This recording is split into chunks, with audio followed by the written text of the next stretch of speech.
ময়লা আবর্জনা ফেলা যায় না, মসজিদে প্রস্রাব করা যায় না, মসজিদে ময়লা আবর্জনা ফেলা যায় না, এটা আমার রাসূল বলতেছে। ওয়ালা ফাজারি ইন্নামা হিয়া লিযিকরিল্লাহ, বরং এগুলো আল্লাহর জিকির। ওয়াস সালাতু ওয়া কিরাতুল কোরআন, সালাত আল্লাহর জিকির, সালাত নামাজ এবং কিরাতুল কোরআন, কোরআন তেলাওয়াতের স্থান। সুবহানাল্লাহ। মসজিদ হচ্ছে কি আপনার অবর্জনা ফেলা যাবে না, প্রস্রাব করা যাবে না। কেন করা যাবে না? মসজিদ হচ্ছে আল্লাহর জিকিরের স্থান। সুবহানাল্লাহ। মসজিদ হচ্ছে নামাজ পড়ার স্থান, মসজিদ হচ্ছে কোরআন তেলাওয়াত করার স্থান। সুবহানাল্লাহ।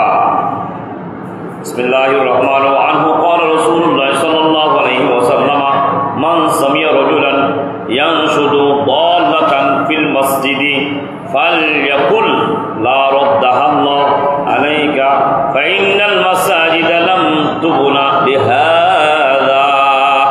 আমার রাসূলের সাহাবী হযরত আবু হুরায়রা বর্ণিত, রাসূল পাক সাল্লাল্লাহু আলাইহি ওয়াসাল্লাম ইরশাদ করেছেন, মান সামিয়া রাজুলান, কেহ কোনো ব্যক্তিকে ইয়ানশুদু দাল্লাতান, মসজিদে ফিল মসজিদে, মসজিদের মধ্যে হারানো বস্তু, ফালইয়াকুল লা রাদ্দাহাল্লাহ, খোঁজ করতে দেখলে যেন বলে আলাইকা ফাইন্নাল মাসাজিদা লাম তুবনা লিহাযা, আল্লাহ তোমার বস্তুকে যে আপনি হারিয়ে ফেলেছেন।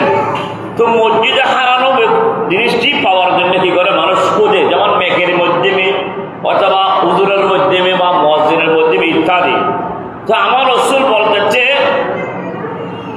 যে জিনিস খোঁজা হচ্ছে ওই জিনিস যেন না দেওয়া হোক, খুঁজতেছে পাওয়ার জন্য। সরকার দ্বারা বলতেছে তোমার জিনিসটা পাওয়া না হোক, অমুক ছেলে হারানো গিয়েছি, মসজিদে মেঘ দিয়ে বলা হয়, রাসূল বলতেছেন তোমার ছেলে না পাও। কেন? মসজিদ তো বাহিরের জিনিস প্রসার